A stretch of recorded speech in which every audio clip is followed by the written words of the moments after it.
Isang field trip sa Pilipinas? Seryoso ba kayo? Ang mga nauna sa amin ay sa New York at London pa nga nagpunta. Bakit sa Pilipinas? Ang pagmamataas naming mga estudyante mula sa Lycée Henry IV, ang pinakatanyag na paaralan sa Paris, na pinagmulan ng maraming presidente ng Pransya, ay abot langit. Ngunit ang mga pangyayaring naganap sa loob ng isang linggo naming pamamalagi sa Pilipinas ay isang karanasang hindi namin inaasahan na yayanig sa aming buong pagkatao. Kami pala ang palaka sa loob ng balon, hindi sila. Ano nga ba ang nangyari sa Pilipinas na nagpatiklop sa mga tuhod ng elitistang grupong ito mula sa Pransya at nagturo sa amin ng kababaang loob? Ngayon, magsisimula na ang 7 araw na paglalakbay na babago sa aming mga puso. Ako si Marie-Elise Favre, nakatira sa ika-11 na arrondissement ng Paris. Ang paaralan kong Lycée Henry IV, ang isa sa mga pinakamatanda at pinakaprestihiyosong institusyon sa Pransya. Dito mismo nag-aral si Napoleon, at kalahati ng mga naging presidente ng aming bansa ay nagtapos dito. Mayroon kaming isang espesyal na tradisyon. Ang lahat ng graduating students ay kailangang sumabak sa isang linggong overseas yenso o field trip sa ibang bansa. Noong nakaraang taon, ang mga senior namin ay pumunta sa Wall Street at Silicon Valley sa New York, ang mga nauna pa sa kanila. Sa Financial District ng London at sa Oxford, kaya naman inaasahan naming lahat na sa New York o London din kami dadalhin. Ngunit nang inanunsyo ng paaralan ang destinasyon, para kaming binuhusan ng malamig na tubig. Ang destinasyon ngayong taon, Manila, Pilipinas. Natahimik ang buong auditorium at pagkatapos ay sumabog ang mga reklamo. Ginoo, nagbibiro po ba kayo? Saan ba yang Manila? Bakit sa isang bansa sa Asya? Bakit sa Pilipinas? Hindi ba't delikado roon? Puno ng kahirapan at krimen? May mga bagyo pa. Si Charles, ang kaklase ko, ay agad na tinawagan ang kanyang mga magulang. Sa loob lang ng 1 oras, 200 magulang ang sumugod sa paaralan. Isang emergency parent-teacher meeting ang agad na ipinatawag. Bakit ninyo ipapadala ang aming mga anak sa ganoong lugar? Sigaw ng ama ni Charles, na isang bise-presidente ng isang malaking bangko sa Pransya. Ang bulwagan ay napuno ng mga ministro, embahador, at mga CEO ang alta sosyedad ng Pransya. Hindi New York, hindi London, kundi Manila. Nasisiraan na ba ng bait ang paaralan? Mas mabuti pang sa Africa na lang sila pumunta. Kahit papaano may magagawa silang volunteer work doon. Hinding-hindi ko papayagan ang anak kong babae na pumunta sa isang delikadong lugar. Sinubukan ng aming punong guro na magpaliwanag, ngunit walang nakinig. Ang Metro Manila ay isa sa mga pinakamalaking megacity sa mundo, at ang Pilipinas ay isang mabilis na umuunlad na bansa. Ngunit isang magulang ang sumagot. Umuunlad? Hindi ba't sila ang tinutulungan natin?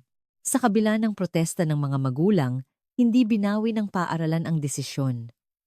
Ito raw ay napagpasyahan na ng Ministry of Education. Sa araw ng aming pag-alis, ang atmosphere sa Charles de Gaulle Airport ay parang isang libing. Lahat kami ay nakaitim. Ang mga magulang namin ay umiiyak na para bang ipinapadala kami sa isang giyera. Marie-Elise, kapag naramdaman mong delikado, tumawag ka agad sa embahada, sabi ng aking ama na isang diplomat. Inabutan pa niya ako ng isang satellite phone, puno ng pag-aalinlangan sa Pilipinas. Sa aking Instagram story, ipinost ko, nagsisimula na ang pinakamasamang field trip sa buhay ko. 40 na oras papuntang impyerno. Hindi ko alam kung bakit kailangan naming gawin to. Sa isang iglap, daan-daang komento ang pumasok. Ang mga kaibigan ko mula sa buong Pransya ay nakikiramay o tumatawa. Kawawang Marie-Elise, kumain ka na lang ng maraming adobo doon. May wifi ba roon? Huwag mong ipagkamali ang Pilipinas sa ibang mga atrasadong lugar. O baka pareho lang sila.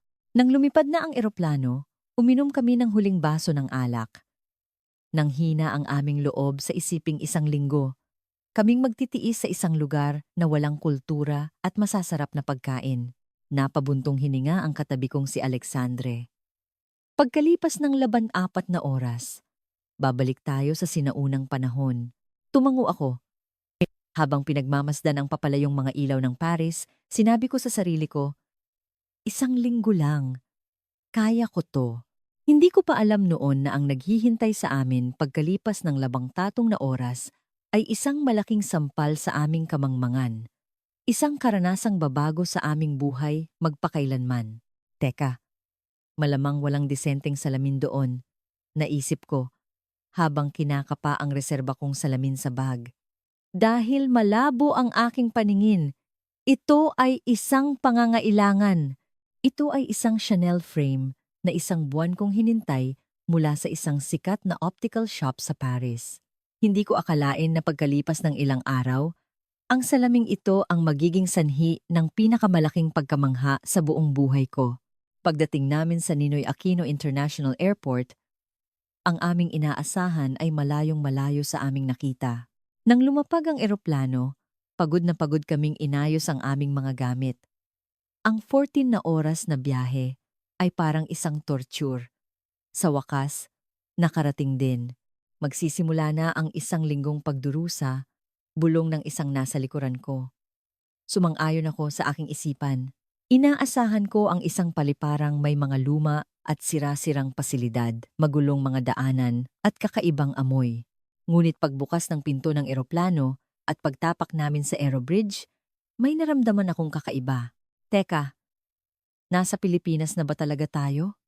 Bulong ng katabi kong si Clement. Ganoon din ang naisip ko. Ang pasilyo ay napakalinis at moderno, para kaming nasa set ng isang science fiction movie. Pagdating namin sa immigration lobby, napanganga kami. Isang malaking digital screen ang bumati sa amin ng mabuhay at may malamyos na musikang Pilipino na tumutugtog sa paligid. Ang sahig ay makintab na parang salamin at sa mga screen sa paligid ay ipinapalabas ang magagandang tanawin ng Pilipinas sa 4K resolution. Wow!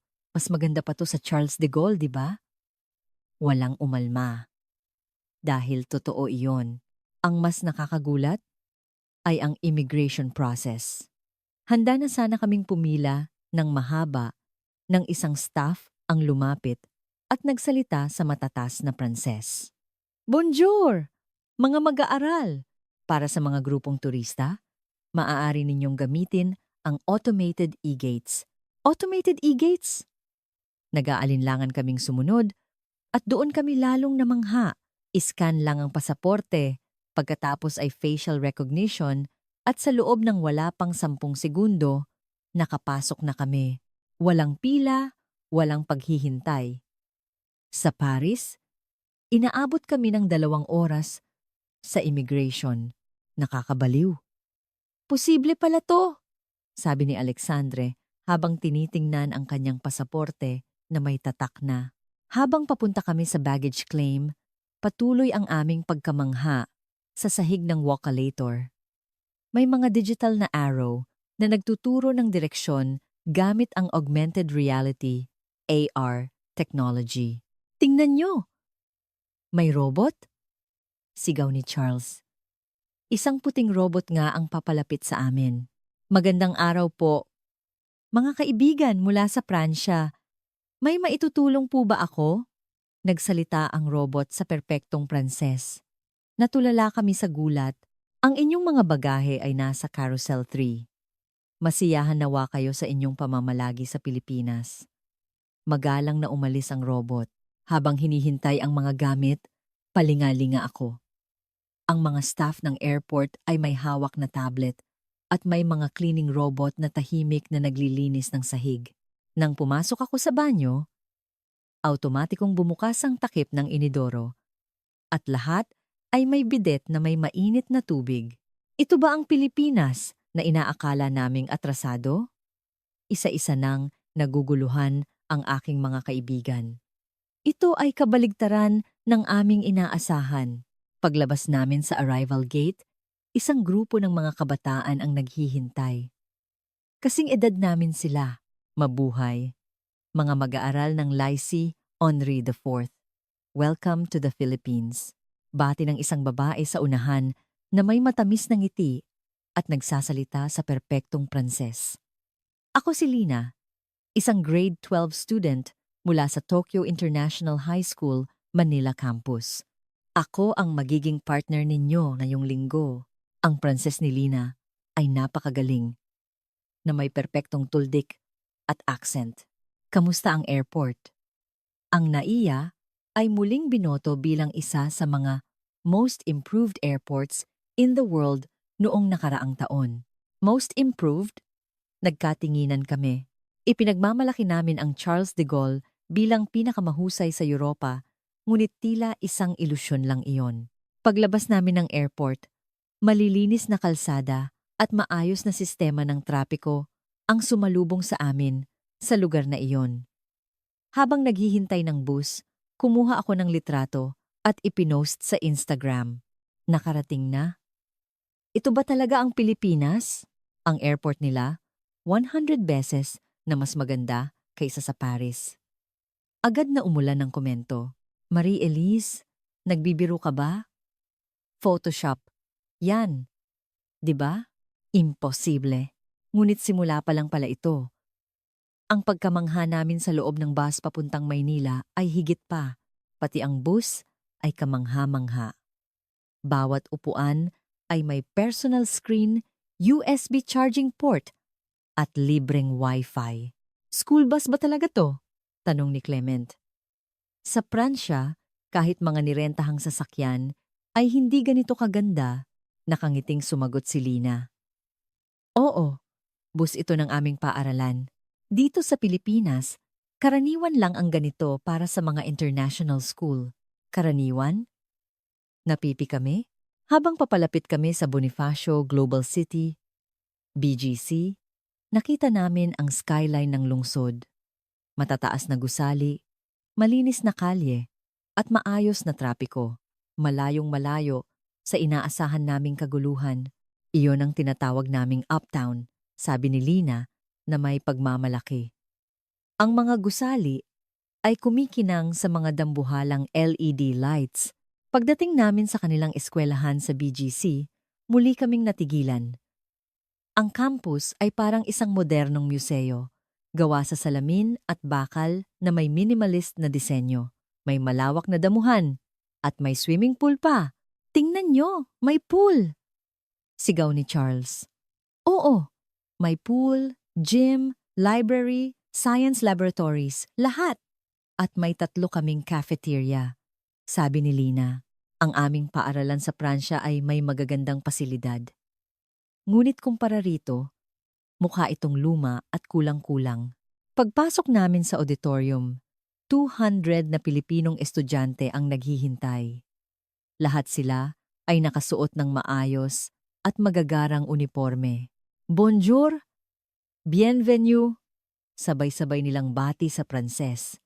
Namangha kami sa kanilang perpektong pagbigkas. Nagsimula ang welcome ceremony. Isang grupo ng mga mag-aaral ang nagtanghal. Una, kinanta nila ang isang klasikong awiting Pranses, ang La Vie en Rose ni Edith Piaf. Nang walang mali, ang sumunod ay mas nakakamangha. Isang pagtatanghal na pinagsama ang tradisyonal na sayaw na tinikling at modernong hip-hop. Sa background, ipinakita sa isang malaking LED screen ang Eiffel Tower at ang mga bahay na bato. Grabe! Mga high school students ba talaga ang naghanda nito? Bulong ni Alexandre. Pagkatapos ng pagtatanghal, ipinares kami sa aming mga partner. Si Lina ang naging kapareha ko. Marie-Elise, nice to meet you. Sana maging masaya ang linggo mo, sabi niya. Napakabait niya. Inilibot niya ako sa campus at ang mga nakita ko ay lalong nakapagpatulala sa akin. Ito ang library namin. Pagpasok namin sa library, halos malaglag ang pangako. Isang malaking espasyo na may 3 palapag, puno ng libu-libong libro, mga makabagong computer at tablet sa bawat sulok. Bukas ito, 24,000 lalo na tuwing exam week.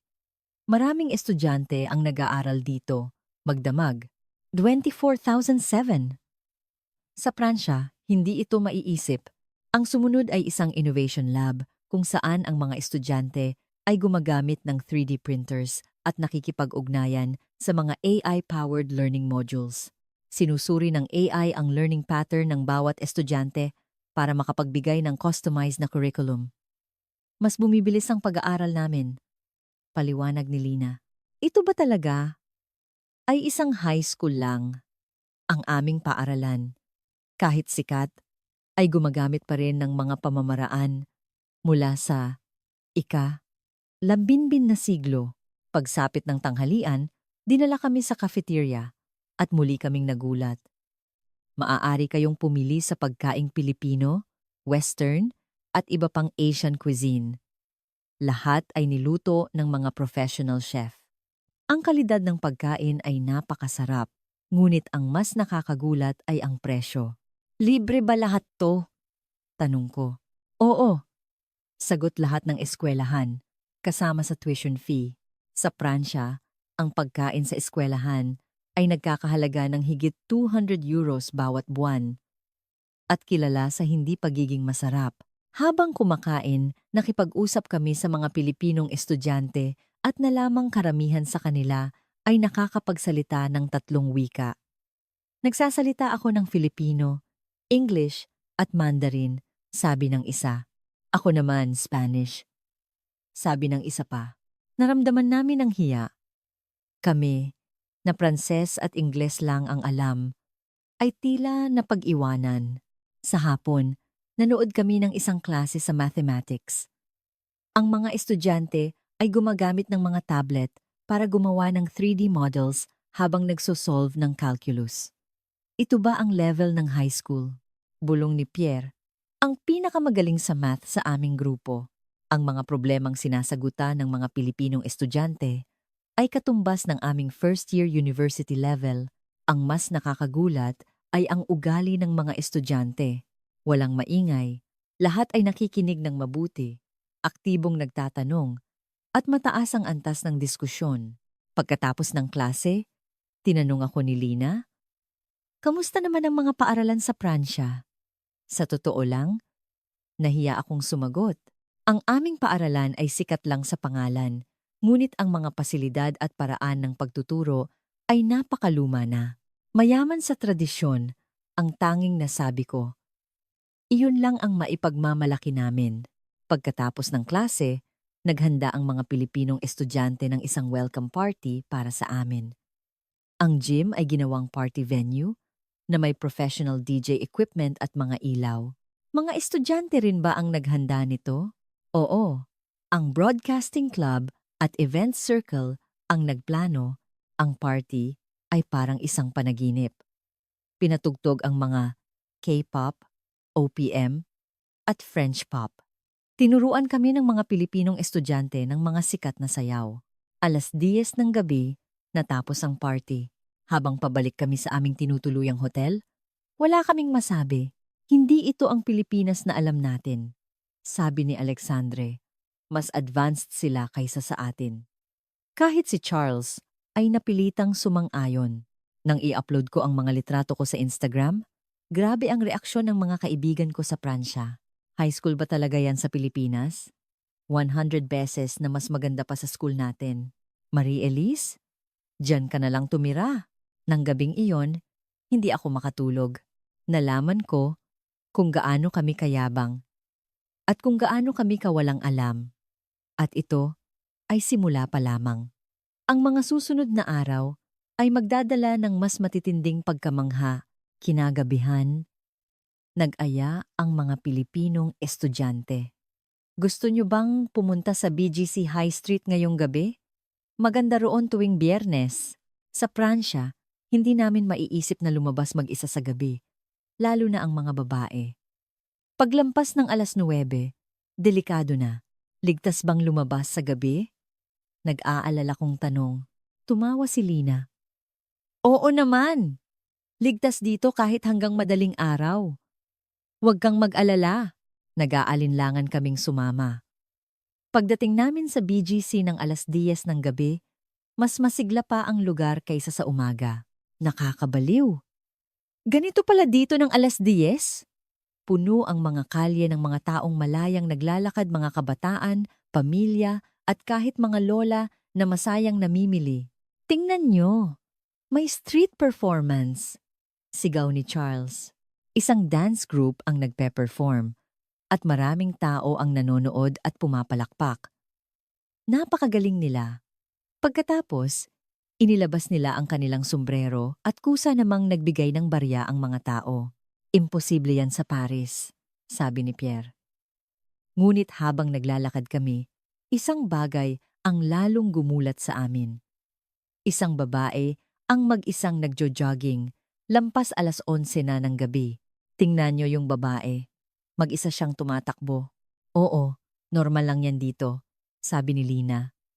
Kung pupunta kayo sa Ayala Triangle Gardens o sa tabi ng ilog sa Marikina, maraming nagjo-jogging kahit madaling araw.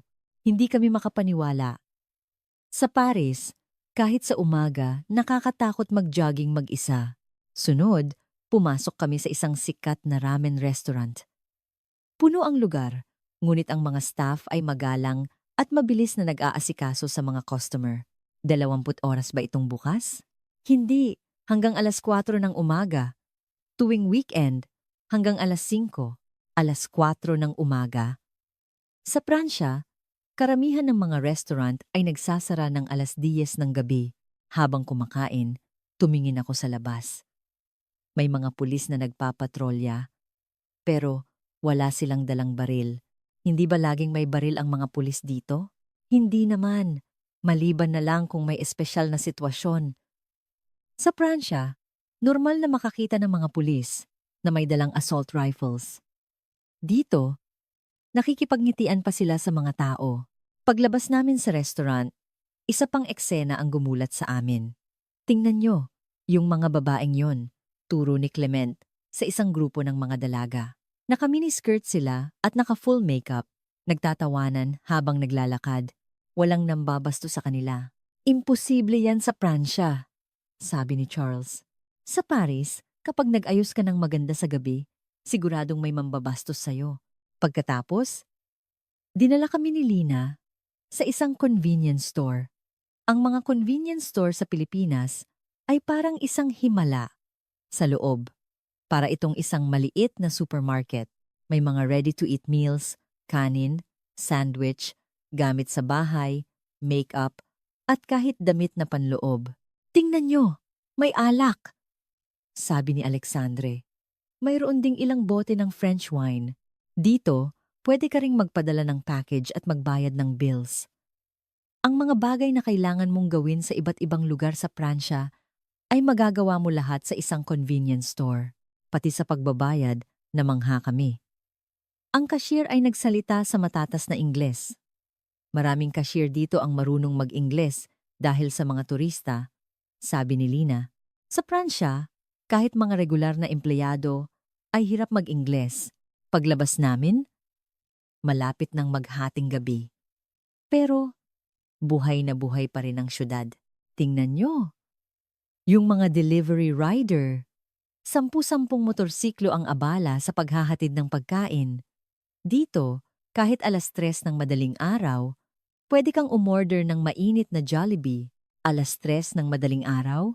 Oo. Sa mga delivery app, hindi mabilang ang mga restaurant na bukas 24/7. Nang tingnan namin sa aming mga telepono, daan-daang restaurant nga ang bukas, at karamihan ay nangangakong maihahatid ang order sa loob ng 30 minuto. Paraiso to, sabi ni Pierre, na mahilig sa pizza. Nang dumaan kami sa isang lugar na maraming club, muli kaming nagulat. Ang mga taong nakapila ay maayos at walang gulo. Mahigpit ang security sa mga club at agad na pinapalabas ang mga nanggugulo. Sa Pransya, gabi-gabi ay may awayan sa mga club. 1:00 ng madaling araw, nagpasya kaming bumalik sa hotel. Aakma na sana kaming pumara ng taxi nang pigilan kami ni Lina. Mag-MRT na lang tayo. Bukas pa naman. May tren pa ng 1:00 ng madaling araw? Oo. Sa ilang linya, hanggang mga alauna pa ang biyahe. Ang tren sa Paris ay hanggang hating gabi lang. Ang istasyon ng tren ay malinis at maliwanag. May mga lasing, pero tahimik lang silang natutulog at walang nanggugulo. Hindi ito maiisip sa tren ng Paris, kung saan kahit sa umaga ay may mga magnanakaw at mas delikado pa sa gabi. Pagbalik sa hotel, pinag-usapan namin ang aming mga nakita. Ang makapaglakad sa gabi nang walang takot. Lahat kami ay sumang-ayon habang nakahiga sa kama. Naisip ko, ipinagmamalaki namin ang Pransya. Pero kung ang mga mamamayan nito ay hindi malayang makapaglakad sa gabi, matatawag ba talaga itong isang maunlad na bansa? Ipinapakita sa amin ng Pilipinas kung ano ang tunay na kahulugan ng pagiging maunlad. Kinaumagahan ng Sabado, nag-alok si Lina ng isang espesyal na karanasan. Ngayon, subukan natin ang pang-araw-araw na buhay ng isang Pilipino. Pumayag kami. Ngunit ang unang sorpresa ay dumating sa umaga pa lang. Mag-almusal tayo sa isang coffee shop, sabi ni Lina. Kinuha niya ang kanyang telepono at nag-type. Okay, na-order ko na. Pagdating natin doon, handa na. Nach-order ka na. Mobile order. Para hindi na kailangang pumila. Pagdating namin sa coffee shop, nakahanda na nga ang mga inumin at sandwich na may pangalan namin. Bayad na rin sa app. Wow, napaka-futuristic. Sabi ni Clement. Sa Paris, 20 minuto kang pipila para sa isang cap. Paglabas namin sa coffee shop, kinuha ulit ni Lina ang kanyang telepono. Darating ang bus sa loob ng 2 minuto. Bilis! Paano mo nalaman? May real-time tracking ang mga bus dito. At pagkalipas ng 2 minuto, dumating nga ang bus. Nagkatinginan kami. Pati sa pagsakay, nagulat kami. Itinapat lang ni Lina ang kanyang telepono at may tumunog na beep. Bayad na. Hindi mo kailangan ng transport card? Nasa telepono ko na lahat. Credit card, beep card, ID. Sa loob ng bus, lahat ay nasa kanilang mga telepono. Sabi ni Lina, may libreng wifi sa bus, kaya lahat ay nanonood ng mga video o nagbabasa. May wifi sa bus. Sa Paris, kahit ang wifi sa mga mamahaling hotel ay mabagal. Sunod, pumunta kami sa isang malaking supermarket. Sa pasukan, may kakaibang mga cart. Ano to? Smart cart. Kapag inilagay mo ang produkto, automatiko na niyang kinakalkula. May screen ang cart, at kapag iniscan mo ang barcode, nadadagdag ang presyo. Pwede mo ring hanapin ang lokasyon ng produkto. Nang hanapin ni Lina ang gatas, lumabas sa screen ang mapa at eksaktong lokasyon nito. Sa loob ng supermarket, muli kaming namangha. 10 self-checkout counters ang nandoon at halos lahat ay iyon ang ginagamit. Sinubukan namin. At napakadali lang. Itulak mo lang ang cart. Automatikong makiscan ang mga produkto, itap ang telepono at tapos na. Sa Pransya, 30 minuto kang pipila sa cashier, sabi ni Alexandre. Sa tanghalian, dinala kami ni Lina sa isang restaurant na kanyang inirekomenda. Sa pasukan, nag-scan siya ng QR code. Nakarehistro na. Tatawagan tayo.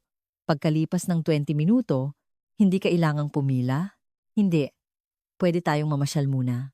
Nang matanggap namin ang text, bumalik kami sa restaurant at may nakahanda ng mesa para sa amin.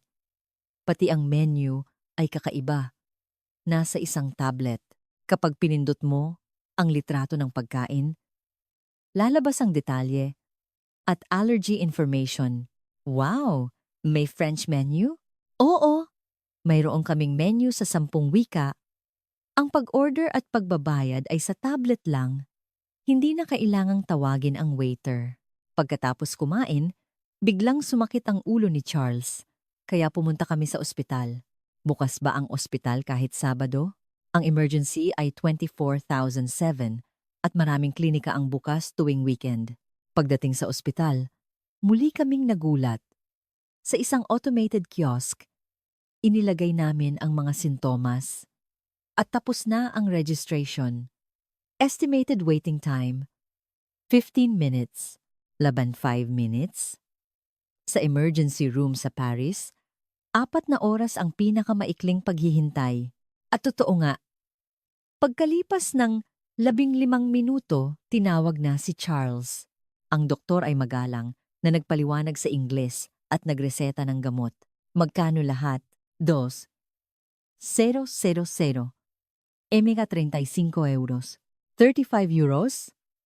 Sa Pransya, ang emergency consultation sa weekend ay aabot ng 200 euros. Ang botika ay nasa tabi lang at ipinaliwanag ng pharmacist sa Ingles kung paano inumin ang gamot. Sa hapon, ipinakita sa amin ni Lina ang delivery culture ng Pilipinas. Kahit ano, pwedeng ipa-deliver.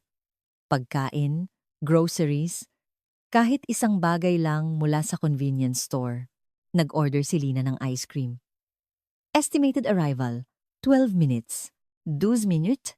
At totoo nga. Dumating ang ice cream pagkalipas ng 12 minuto at hindi pa tunaw. Paano naging ganoon kabilis? Mula lang sa malapit na convenience store. Quick commerce ang tawag dyan. Sa gabi, pumunta kami sa isang internet cafe. Pagpasok namin, halos malaglag ang aming panga. Lugar ba to para maglaro? Daan-daang high-spec PC ang maayos na nakahilera. Bawat isa ay may mamahaling upuan at malaking monitor. Magkano isang oras? Mga busing ko. Wala pang €1. Wala pang €1? Para sa ganitong pasilidad?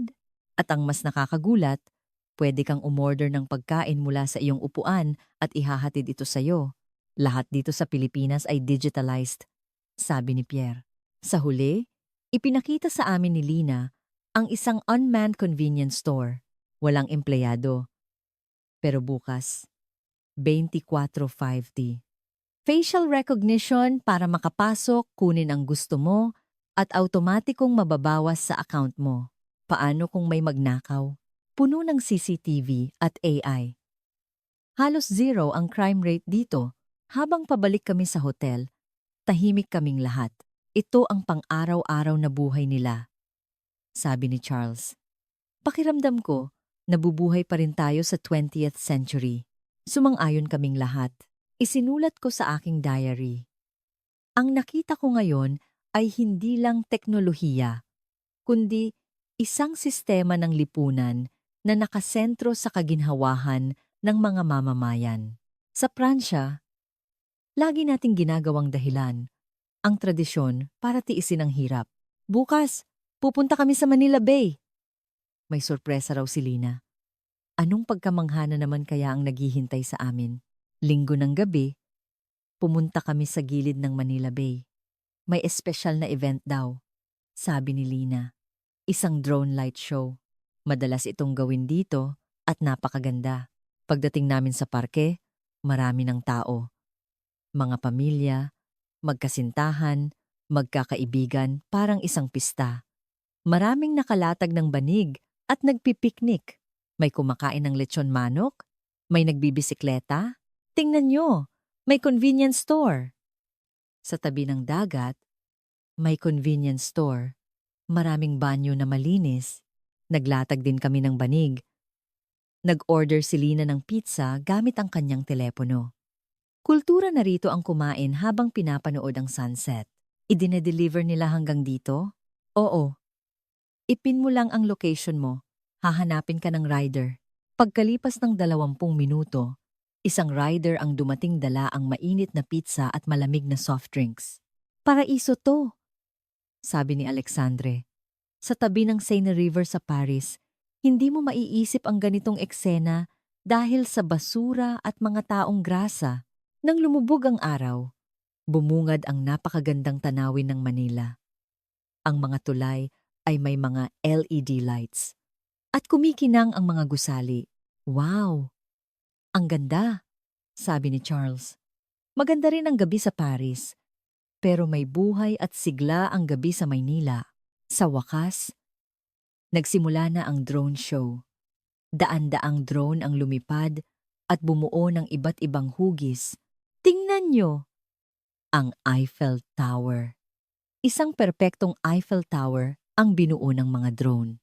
Siguro, isang sorpresa ito para sa amin. Sumunod ang mga tradisyonal na disenyo ng Pilipinas at iba pang mga hugis na kasabay ng musika. Linggo-linggo ba may ganito? Oo. At libre. Para sa kasiyahan ng mga tao. Nang marinig naming libre, lalo kaming namangha. Sa Paris, aabutin ka ng 50 euros para mapanood ang ganitong palabas. Tuwang-tuwa akong nanonood. Nang tumayo ako para kumuha ng video, natapilok ako sa isang nakausling bato. Nawalan ako ng balanse at sumubsob. Mabuti na lang at hindi ako gaanong nasaktan. Marie-Elise? Yung salamin mo! Sigaw ni Charles. Nang tingnan ko ang aking salamin, halos tumigil ang pagtibok ng puso ko. Ang aking 300 euro na Chanel frame ay nabaluktot. Naputol ang isang braso at natanggal ang lente. Naku po, hindi ko na ito maisusuot. Sinubukan kong ibalik ang lente, pero hindi nakasya dahil baluktot na ang frame. Malabo ang aking paningin dahil sa nearsightedness at matinding astigmatism. Kung walang salamin, hindi ko makita ang 1 metro sa harapan ko. Paano na to? Naging malabo ang lahat. Kahit ang mukha ng mga kaibigan ko ay hindi ko na maaninag. Ang reserba kong salamin sa hotel ay luma na at hindi na tama ang grado. Nawalan ako ng pag-asa. May 3 araw pa kami. Paano ako kikilos ng walang salamin? Halika na, bumalik na tayo sa hotel, sabi ni Pierre habang inaalalayan ako. Bawat hakbang ko ay puno ng takot. Hindi ko makita ang mga hagdan. Hindi ko makilala ang mga tao. Lumapit si Lina. Marie-Elise, okay ka lang? Sira na ang salamin ko. Paano na to? Sa Pransya, inaabot ng 3 linggo bago makakuha ng bagong salamin, lalo na kung may astigmatism. Kailangan kong magtiis hanggang makauwi. Ngumiti si Lina at sinabing, "Huwag kang mag-alala. Bukas ng umaga, magpapagawa tayo." Bukas? Oo. Sa Pilipinas, 30 minuto lang, may salamin ka na. Akala ko nagbibiro si Lina. 30 minuto? Imposible yan. Siyempre posible. Kakapagawa lang ng kaibigan ko noong 1 linggo. 30 minuto lang. Nakuha na niya. Tumango ang ibang Pilipinong estudyante. Oo, mga 15 to 30 minutes lang. Kung minamadali kaya ng 10 minutes, hindi ako makapaniwala. Sa Pransya, parang isang fairy tale ang sinasabi nila, pero napakalabo ng mata ko. May matindi pa akong astigmatism. Normal lang yan dito. Huwag kang mag-alala, sabi ni Lina. Sa Pransya, special prescription na yan, sabi ko. Nag-aalalang nagtanong si Charles. Pero linggo ngayon, di ba? Bukas ba ang mga optical shop? Oo naman. Karamihan bukas ng 10:00 ng umaga. At marami ang bukas kahit weekend. Totoo ba to? Sa Pransya, kahit mga panaderya ay sarado tuwing linggo, nahirapan akong bumalik sa hotel. Dahil malabo ang paningin ko, lagi akong nakaalalay sa mga kaibigan ko. Talaga kayang 30 minuto lang? Nagdududang tanong ni Alexandre. Imposible yan. Ngunit si Lina ay puno ng kumpiyansa. Bukas, makikita nyo, iba ang mga optical shop sa Pilipinas. Nang gabing iyon, hindi ako makatulog. Kinuha ko ang reserba kong salamin, pero hindi na tama ang grado. Sumakit ang ulo ko. Magagawa nga kaya ang bagong salamin sa loob ng 30 minuto? At magkano kaya? Ang Chanel frame ko pa lang ay 300 euros na. Kasama ang lente, aabot ito ng 500 euros. Malabo kong nakikita ang mga ilaw ng Maynila mula sa bintana. Bukas, makikita ko na. Kaya ulit ng malinaw ang mundo, Lunes ng umaga, nagising ako na masakit ang ulo. Pinahirapan ako ng suot kong lumang salamin. Marie-Elise, okay ka lang? Tanong ni Charlotte. Parang sasabog ang ulo ko. 2 taon na ang prescription nito.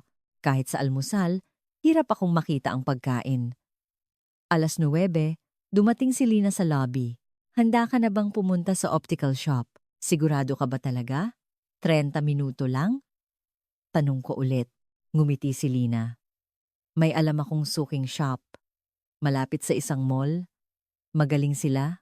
At mabilis. Sumama ang buong grupo. Lahat sila ay curious. Sumakay kami ng tren papunta sa isang malaking mall. Itinuro ni Lina ang isang gusali. Nasa ikalawang palapag yan. Pag-akyat namin sa ikalawang palapag, nakita namin ang isang optical shop. Pagpasok namin, muli kaming namangha. Wow! Ito ba ang optical shop? Ang loob ay napakalawak at malinis. Libu-libong frame ang nakadisplay at maraming empleyado. Welcome po, ma'am, sir. Ipinaliwanag ni Lina ang sitwasyon. Isang kaibigan mula sa Pransya na nasira ang salamin at kailangan ng bago agad. Tumingin sa akin ang staff at nagtanong sa Ingles, may dala po ba kayong prescription? Wala po, nasa Pransya. Okay lang po. I-check na lang po namin dito. 10 minutes lang po. 10 minutes na eye exam? Sa Pransya, isang buwan kang maghihintay para sa appointment sa optometrist. Dinala ako sa isang kwarto na puno ng mga makabagong kagamitan. Una, isang machine ang sumukat ng aking grado sa loob lang ng 10 segundo. Pagkatapos, ang optometrist ay mabilis na nagpalit-palit ng lente. Mas malinaw po ba ito? O ito? Sa loob lang ng 5 minuto, nakuha na niya ang perpektong grado. Okay po, pili na po kayo ng frame. Sa harap ng libu-libong frame, natulala ako. Ang mga frame po ay nagsisimula sa A2000. Ang lente, kahit may astigmatism, ay A3000. Teka, kinuwenta ko. ACA2, 3,000 pa live. 5 A5 BA. 5,000? Mga 80 euros lang yan? Opo. Kahit pumili po kayo ng mamahaling frame, aabot lang po siguro ng mga L10,000. Hindi ako makapaniwala sa narinig ko. Sa Pransya, ang salamin na may prescription ko ay aabot ng 500 euros. 5,000 lang po talaga? Pati mga kaibigan ko ay hindi makapaniwala. Nakakabaliw. Sa Paris, kailangan mo pang magdagdag ng 1 zero dyan. Ipinaliwanag ng staff. Mura po talaga ang mga salamin dito sa Pilipinas. Sobrang tindi po kasi ng kompetisyon. Nanginginig kong pinili ang isang itim na frame. Mukha itong kasing ganda ng Chanel ko. Ito po ang gusto ko. Magandang pili po. Hintay lang po kayo ng 20 minutes. 20 minutes? Opo. Para po sa pagkat at pagkabit ng lente. Pumasok ang staff sa isang laboratorio. Sa salaming bintana, nakikita namin ang kanyang ginagawa. Tingnan nyo, kinakat niya talaga ang lente. Sigaw ni Pierre. Ang staff ay mabilis at sanay na sanay. Pagkatapos ikat, ikinabit na niya sa frame. Habang naghihintay, ipinaliwanag ni Lina. Napakaraming optical shop dito kaya grabe ang kompetisyon. Kung hindi ka mabilis at mura, malulugi ka. Pero sobrang bilis pa rin. Sanay na kasi sila. 10 salamin ang ginagawa nila sa isang araw. Pagkalipas ng mga 15 minuto, lumabas ang staff. Ma'am, tapos na po. Pakisuot po. Kinakabahan kong isinuot ang salamin. At sa isang iglap, luminaw ang buong mundo. Grabe! Ang linaw!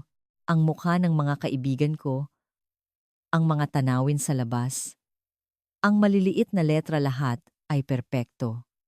At ginawa ito sa loob lang ng 15 minuto, inayos pa ng staff ang fit ng salamin sa aking mukha hanggang sa maging perpekto ito. Wala po bang masakit? Wala po. Perpekto. Mas komportable pa ito kaysa sa salamin kong 1 buwan kong hinintay sa Pransya. Sa pagbabayad, kinakabahan akong nagtanong, magkano po lahat?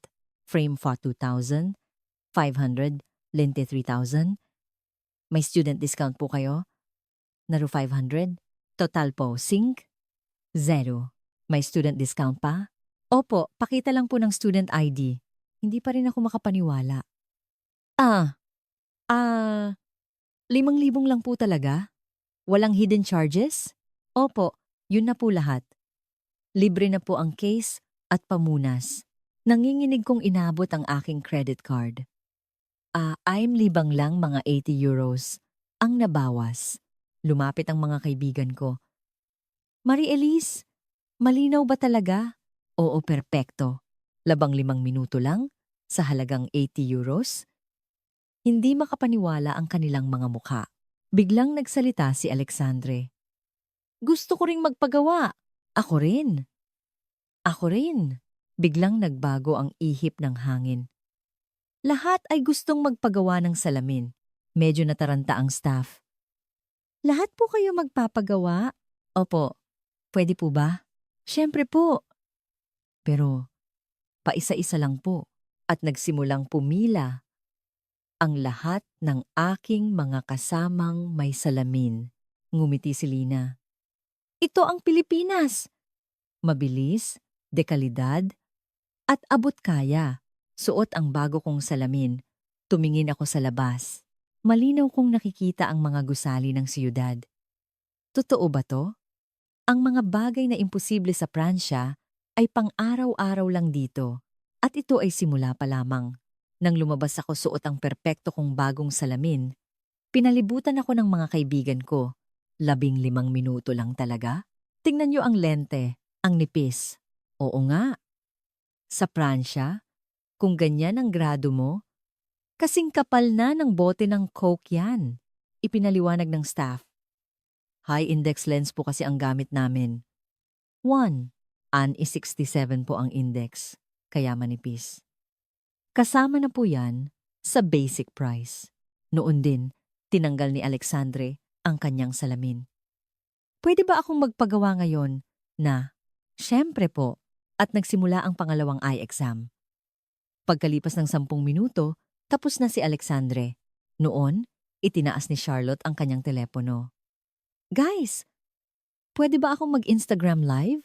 Nagpaalam si Lina sa staff at pumayag naman sila live from a Philippine optical shop. 1-5-minute eyeglasses challenge. Nagsimula ang live stream ni Charlotte at agad na dumami ang manonood. 100 na ang nanonood. Bilis! Magpaliwanag ka! Humarap ako sa kamera at ikinuwento ang nangyari. Hindi ka panipaniwala, pero totoo. 15 minuto, €80. Ang comment section ay umulan ng mensahe. Sinungaling! Scripted yan! Imposible yan sa Pransya! Sakto namang natanggap na ni Alexandre ang kanyang salamin. 20 minuto rin. Perpekto! Totoo to! Sigaw niya sa kamera. Umabot na sa tralanda ang viewers kahit madaling araw sa Pransya. Nagtanong si Pierre. Pwede bang gumawa ng sunglasses na may grado? Opo, mga 30 minuto rin po. Ang optical shop ay napuno na ng aming grupo. Nagtulong-tulong na ang lahat ng staff. Si Clement ay nagpagawa ng may blue light filter. Si Sophie naman ay pumili ng isang fashionable na frame. Tingnan nyo, libo-libo ang pagpipili ang frame. May Gucci, Prada, Chanel, pero mas mura ng 10 beses kaysa sa Pransya. Umabot na sa 1,000 ang viewers. Marie Elise, nanonood ang nanay ko. Pati mga kaklase natin. Ang mga komento ay puno na ng pagkamangha. Sabi ng mga magulang ko. Magpagawa na raw ako ng salamin bago umuwi. Sana sa Pilipinas na lang din ang field trip natin. At isang nakakagulat na bagay ang nangyari. Pati ang mga kaibigan naming walang salamin ay nagsimula ng pumila, pang fashion lang. Mura naman pang regalo. Nataranta na ang mga staff. Ngayon lang po kami nakaranas ng ganito karami. Pero sa kabila nito, napaka-professional pa rin nila. Eye exam, pagpili ng frame, pagkat ng lente, para silang mga makina. Pagkalipas ng 2 oras, lahat ng 30 sa aming grupo ay may bago ng salamin. Group picture. Nagpicture kami, kasama ang mga staff, ngunit may mas nakakagulat pang nangyari. Isang lokal na news outlet ang nakabalita. Mga estudyanteng Pranses, humanga sa bilis ng paggawa ng salamin sa Pilipinas. Naging viral ang livestream ni Charlotte. Lumabas ang may-ari ng shop. Salamat sa inyo! Naging sikat ang shop namin. Kami po ang dapat magpasalamat. Pag-alis namin sa shop, lahat kami ay may bagong salamin na gawang Pilipinas. Pag-uwi natin sa Pransya, ipagyayabang ko to. May video tayo bilang ebidensya. Ang livestream ni Charlotte ay umabot sa 3,000 viewers at naging viral sa mga high school students sa Pransya. Ngumiti si Lina. Ngayon, alam niyo na kung anong klaseng bansa ang Pilipinas? Oo, ibang mundo to. Malayong malayo sa inaakala namin. Tumunog ang telepono ko. Ang nanay ko, mula sa Pransya. Marie-Elise, napanood ko ang video. Totoo ba talagang 15 minuto lang? Opo ma. Totoo po. At 80 euros lang? Opo. Hindi ka panipaniwala. Ipagawa mo na rin ang papa mo. Nang araw na iyon, umorder pa kami ng 20 karagdagang salamin para sa aming mga pamilya at kaibigan.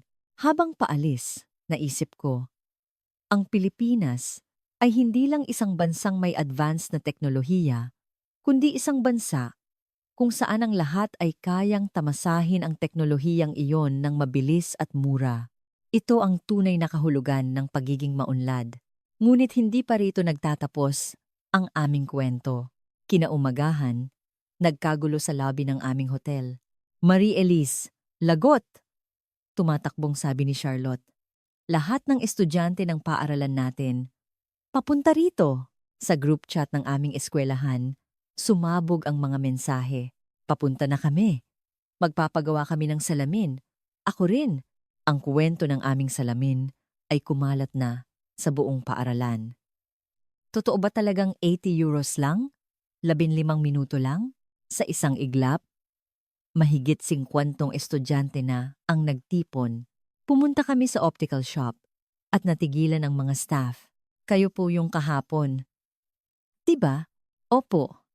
Pero, medyo marami po kami ngayon. Sa likod namin, mahigit 100 estudyante na ang nakapila, lumabas ang may-ari. Ano pong nangyayari? Ipinaliwanag ni Lina ang sitwasyon. Nag-isip sandali ang may-ari at nagdesisyon. Tumawag siya ng mga empleyado mula sa ibang branch. Pagkalipas ng 30 minuto, isang kamangha-manghang eksena ang naganap. Dumating ang mga staff mula sa ibang branch at pati na rin ang mga staff mula sa kalapit na optical shop para tumulong. Ipakita natin sa kanila ang galing ng Pilipino, sabi ng isang staff. Ang 3 eye exam rooms ay naging full blast. Nagbigay sila ng mga numero. Ang mga tapos na sa exam, sa taas po pumili ng frame. Naging sistematiko ang lahat at may mas nakakagulat pang nangyari. Dumating ang isang French news correspondent. Pagkatapos, dumating na rin ang mga TV crew mula sa Pilipinas. Napuno ang shop ng mga reporter at camera. Tuwang-tuwang nagpa-interview ang mga estudyante.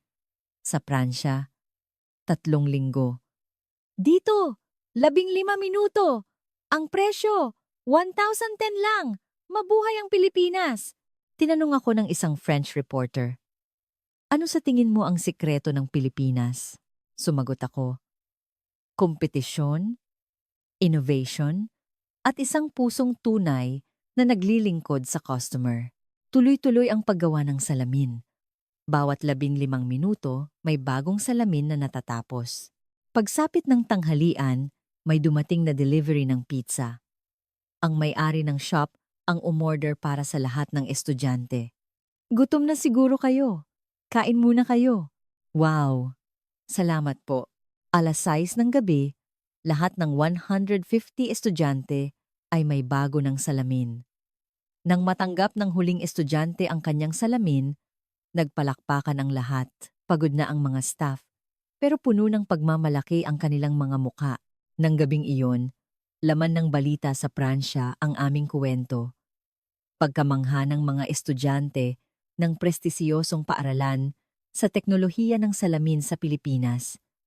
Ang himala ng 15 minuto. Ang reaksyon ng mga magulang Ang pinakanakakagulat, gusto rin naming pumunta sa Pilipinas para magpagawa ng salamin. Hindi ko alam na ganyan na pala kaunlad ang Pilipinas. Kinabukasan, nagpulong kami. Mga anak, ang nangyari kahapon ay pinag-uusapan sa buong Pransya, sabi ng aming punong guro sa video call. Ginoo, marami po kaming natutunan. Sabi ko, hindi po namin kilala ang tunay na Pilipinas.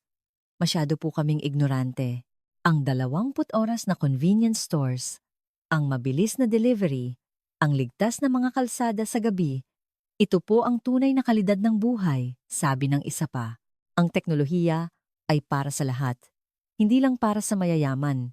Kaya, ano ang natutunan ninyo? Tanong ng punong guro. Kababaang loob, sabi ni Pierre. Masyado po kaming mayabang, pagtanggap sa pagbabago, sabi ni Charles. Ang Pransya, sa sobrang pagkapit sa tradisyon, ay napag-iiwanan na.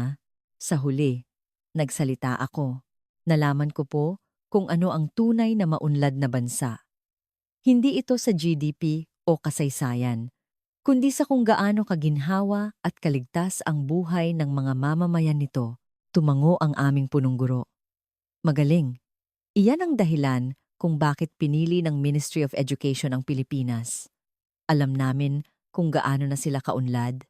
Gusto lang naming maranasan ninyo mismo at mamangha. Natigilan kami. Sa huling araw, nagpaalam kami kina Lina. Isang madamdaming paalamanan ang naganap. Nagpalitan kami ng regalo French wine at cheese para sa kanilang mga produktong Pilipino. Binigyan ako ni Lina ng isang pamunas ng salamin na may tradisyonal na disenyong Pilipino. Salamat, Lina. Babalik kami. Sa bus papuntang airport, tahimik ang lahat. May bumulong. Ayoko nang umuwi sa Paris. Ganoon din ang nararamdaman naming lahat. Pagdating sa airport, may isa pang sorpresa. Isang sulok sa duty-free ay isang express eyeglass counter. Kahit sa airport, pwede kang magpagawa ng salamin habang naghihintay ng flight. Hanggang sa huli, pinapahanga kami ng Pilipinas. Bago sumakay, nag-group picture kami, suot ang aming mga bagong salamin. Iingatan ko to habang buhay. Ito ang simbolo ng aking pagkamulat.